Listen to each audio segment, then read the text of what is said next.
इधर रूस में फंसे भारतीयों को लेकर इंडिया डेली लाइव ने एक बड़ी मुहिम चलाई। इस खबर को बहुत प्रमुखता से दिखाया। इसका असर यह हुआ कि मोदी सरकार अब रूस में फंसे भारतीयों को सुरक्षित लाने के लिए एक्शन में है। विदेश मंत्रालय ने एक बार फिर कहा है कि वो लगातार रूसी अधिकारियों के संपर्क में है। सभी भारतीय युवकों को वहां से सुरक्षित निकाला जाएगा। एक रिपोर्ट दिखाते हैं। प्राइम मिनिस्टर मोदी जी से दरखास्त है कि वो हमारे बेटे को ले आए। रूस में फंसे भारतीय युवाओं की वतन वापसी के लिए इंडिया डेली लाइव की मुहिम रंग लाई है। अपने बेटों के लिए तड़प रहे परिवारों की आवाज दिल्ली से लेकर रूस तक पहुंच चुकी है।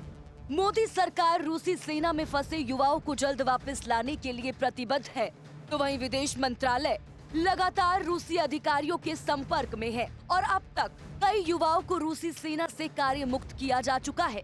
सोमवार को भारतीय विदेश मंत्रालय ने एक बार फिर कहा कि रूसी सेना में सहायक के तौर पर काम कर रहे युवाओं की जल्द रिहाई के मुद्दे को रूस के समक्ष प्रमुखता से उठाया गया है। रूसी दूतावास के सामने रूस में फंसे युवाओं का मुद्दा रखा गया है। इससे पहले रूस में भारतीय दूतावास ने भी इस मुद्दे को रूसी सरकार के सामने उठाया था, जिसके बाद कई युवाओं को कार्य मुक्त कर दिया गया।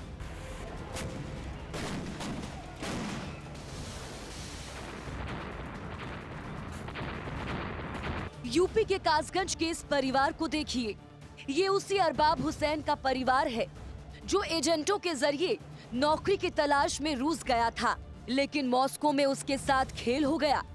खबर है कि रूसी सेना ने उसे यूक्रेन के साथ युद्ध के मोर्चे पर लगा दिया और अब परिवार का उससे संपर्क नहीं हो पा रहा। अरबाब का परिवार बेचैन है और अपने बेटे की सुरक्षित वापसी के लिए मोदी सरकार से गुहार लगा रहा है। बेटे ने मना किया, सेना में हम नहीं जाएंगे, हम सेना के लिए नहीं आए हैं, हम एक हेल्परी के लिए लेके आए हो आप, हम हेल्परी की करेंगे। मगर उन्होंने उसके पासपोर्ट और वीजा ले लिया उन्होंने। उसके बाद हमारी कोई उससे बात नहीं हुई।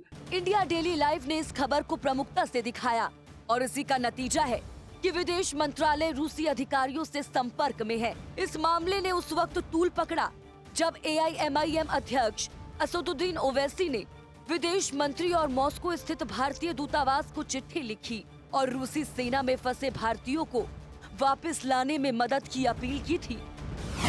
असदुद्दीन ओवैसी ने सोशल मीडिया प्लेटफॉर्म X पर लिखा था कि मोदी सरकार को रूसी सरकार से चर्चा करनी चाहिए।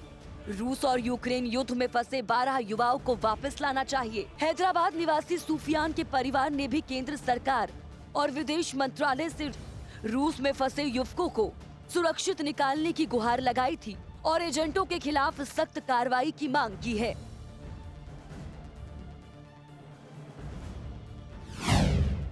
हाल के दिनों में कर्नाटक, गुजरात, महाराष्ट्र, जम्मू कश्मीर और तेलंगाना से 16 लोग रूस गए थे। एजेंटों ने झांसा देकर इन युवाओं को हेल्पर की नौकरी और लाखों रुपए सैलरी का वादा किया था, लेकिन रूस में उन्हें रूस की प्राइवेट आर्मी में भर्ती कराकर यूक्रेन के खिलाफ युद्ध के मोर्चे में भेज दिया गया।